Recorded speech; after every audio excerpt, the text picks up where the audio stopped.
Shana Tova, everyone.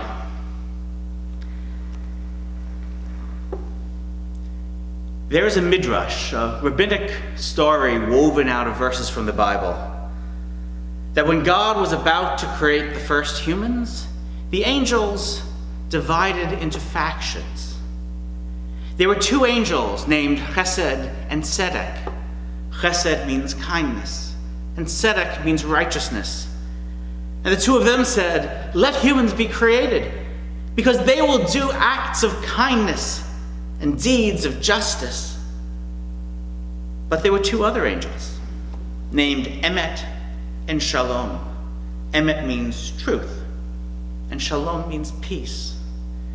Emet and Shalom said, "Let humans not be created, because they will be full of lies and conflict." So what did God do? God took Emet, truth, and cast it down to earth. As it says in the book of Daniel, and truth was cast to the ground. The angels protested, "Master of the universe, are you disgracing your seal? For God's very seal is truth." But God reassured them with another verse, this one from the book of Psalms. "Truth will spring up from the earth." This midrash teaches that truth, in its absolute heavenly form, was too harsh for fragile human beings. But God didn't destroy it. God planted it. Truth would now grow up from the earth, cultivated by us, by human beings, in the soil of our choices, our struggles, and our messy lives. Truth, then, it's not absolute. It's dynamic, it's earthly, and it's complicated. And truth is messy. So, at the risk of being very, very messy, let me share with you some truth. The suffering of Palestinian children in Gaza is caused first and foremost by Hamas, by the atrocities they committed on October 7th, by Hamas's refusal for nearly 2 years to release hostages, by their torture and murder of innocents, by their theft of food and medicine meant for their own people, and by their willingness to use civilians as shields of war. Hamas bears ultimate responsibility for unleashing this horror. But here is some more truth. Israel has also made choices that have had devastating consequences. From March through May, Israel blocked food and humanitarian aid in an effort to pressure Hamas into surrender. It was a failed and misguided policy, and its human cost was very real. Israel's government has tolerated settler violence. They've allowed destructive rhetoric from far-right ministers about annexation and expulsion, rhetoric that escalates the war. It delays the return of the hostages, and it endangers the very lives of those hostages. Now here's the thing. Holding both of these truths at the same time does not mean equivocating. Hamas is the aggressor. They are the instigator. They are the oppressor of their own people as well as ours. But Israel is not blameless. And when its actions cause human suffering, we must say so. That is part of truth. And these layered truths, they're tearing apart families. They're tearing apart friendships. They're tearing apart our very Jewish community.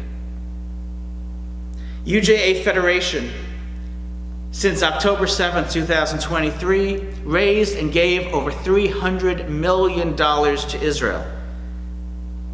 But I hear people say they'll never support the organization again. Not because it abandoned Israel, but because it dared to feed a hungry child in Gaza. how did showing empathy for others become considered a betrayal of ourselves? What happens when we stop caring about the suffering of others? Rabbi Hillel taught, Im ein ani li mi li. If I'm not for myself, who's going to be for me? Ukshani le'atzmi ma'ani. But if I'm not for others, what am I? Ve'im lo achshav imatai. And if not now, well, when? After the Holocaust, our people knew the meaning of Hillel's first question. We said never again. We did more than just say words, though. We organized and we invested. And together we built the Jewish homeland that we had dreamed of for 2,000 years. We did it. We did it with our own hands because there was no one else that was going to do it for us. If I am not for myself, who will be for me? And we listened to Hillel.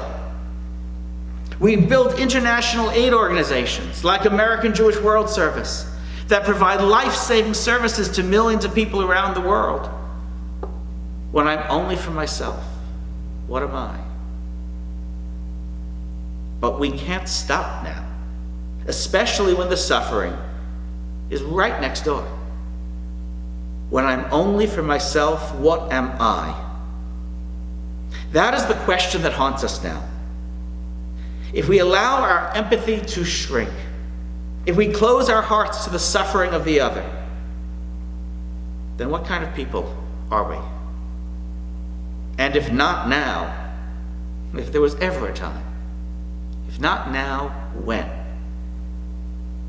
If we cannot ask this question at Rosh Hashanah, the day of judgment, the day we take account of our souls, then when will we?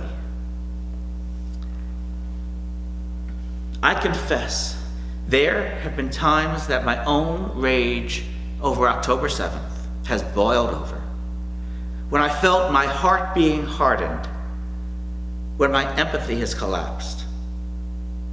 I know how easy it is to stop seeing the suffering of others when our own pain is so overwhelming.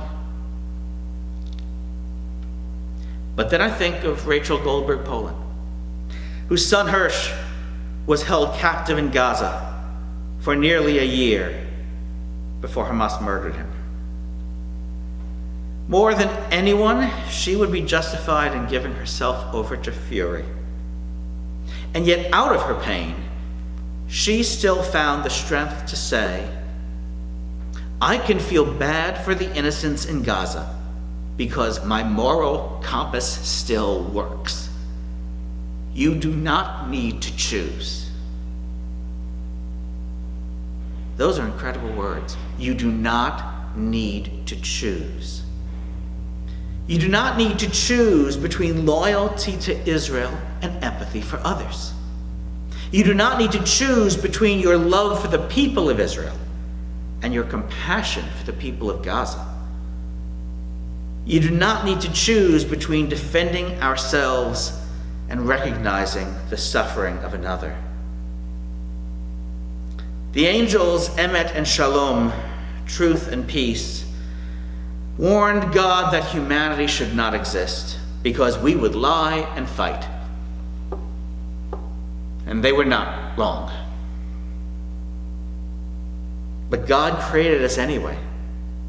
God cast truth and peace down to earth, not to abandon them, but to entrust them to us, to wrestle with them, for us to cultivate them, to plant them in our messy soil and coax them to life. That is our task this Rosh Hashanah, to resist the false choice between caring for our own and caring for others, to refuse to reduce truth to a single simplistic perspective, to take an honest accounting of our souls and ask, what is broken in us? The Midrash says God cast truth to the ground so that we would learn to cultivate it ourselves. That work is never neat. It's hard. It's painful. It's messy. But it is the work of this season. Rachel Goldberg Poland teaches us, you do not need to choose. And Hillel warns us, when I am only for myself, what am I? The challenge of this new year is to plant truth with courage and compassion, so that our moral compass still works, and so that when truth springs up from the earth, it may yet again grow peace. I want to wish all of you a Shana Tova and Metuka here in Newburgh, across our country, across the world, for everyone to have a year filled with sweetness, goodness, and most of all, shalom, peace.